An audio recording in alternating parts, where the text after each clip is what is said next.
Bonjour à tous, on commence ce tour de la presse sportive par l'événement d'hier qui a eu lieu toute la journée, la liste des 30 nommés pour le Ballon d'Or 2018. Et ce matin, As affiche sur sa une les têtes de tous les joueurs en lice pour le titre suprême avec cette phrase « La Liga domine le Ballon d'Or ». En effet, pas moins de 14 joueurs du championnat espagnol sont en course pour gagner ce trophée, soit quasiment la moitié du contingent. Le Real est aussi fortement représenté avec 8 joueurs. Ce trophée fait évidemment la une de France Football ce matin. Le créateur de l'événement dévoile son interview exclusive d'un des favoris, Antoine Griezmann. Le champion du monde déclare notamment qu'un Français doit être Ballon d'Or cette année, après le sacre des Bleus en Russie cet été. Autre candidat à ce trophée individuel, Cristiano Ronaldo, mais pour le Portugais, cela ne va pas très fort en ce moment. Le Portugais est englué dans une affaire de viol datant de 2009. Pour le Corriere dello Sport, CR7 est sur la croix. 3 autres filles accuseraient le Turinois de viol ces derniers jours, ce qui aurait un impact sur son image en Europe. Surtout, le titre de la Juve en bourse ne cesserait de chuter. Le journal Tuttosport pro-turinois soutient sa star et indique qu'un hashtag a été lancé sur les réseaux sociaux par sa mère et sa sœur afin de réclamer justice pour le quintuple Ballon d'Or. Lui aussi est dans la liste des 30 nommés et il fait parler de lui ce matin. Eden Hazard a encore déclaré sa flamme hier au Real Madrid. Comme l'indique Marca sur sa une, le joueur de Chelsea a indiqué que le Real était toujours son rêve.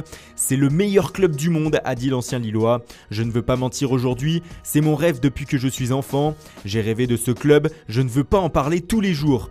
Il n'en fallait pas plus pour enflammer la presse anglaise. Le Daily Express parle du rêve du Real d'Eden Hazard, alors que le Daily Star appelle à faire attention avec cette déclaration qui sonne encore une fois comme un appel du pied.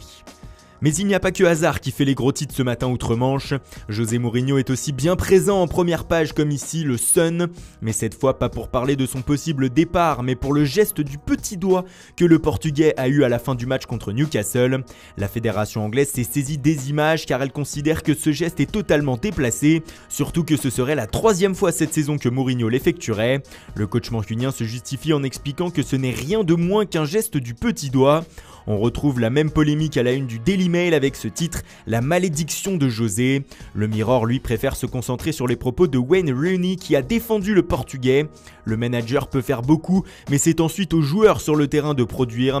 C'est probablement un peu la faute de tout le monde, mais José est une cible facile, a déclaré l'ancien joueur des Red Devils.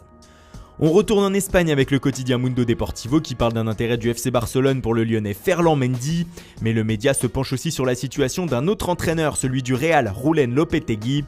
Pour le journal, les merengues sont déjà en plein casting pour remplacer l'ancien sélectionneur de la Roja, et le favori actuel serait Antonio Conte, l'ancien entraîneur de Chelsea, libre depuis son limogeage du club anglais à la fin de la saison dernière.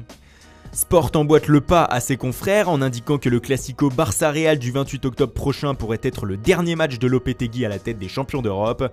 Le quotidien catalan revient aussi sur l'actualité du Barça qui est agité par Arturo Vidal. Le Chilien a fait part de ses états d'âme ces derniers jours. Il se plaint d'avoir été trahi car Ernesto Valverde lui avait promis du temps de jeu lors de son arrivée. Il aurait notamment lâché devant son coach « Comment je peux être content si je ne joue pas ?» Le problème Vidal, comme l'indique le média, devra être réglé rapidement si les Blaugrana ne veulent pas s'enliser dans cette polémique. Voilà, c'est tout pour aujourd'hui, merci pour votre fidélité. Bonne journée à tous et rendez-vous dès demain matin pour une nouvelle revue de presse.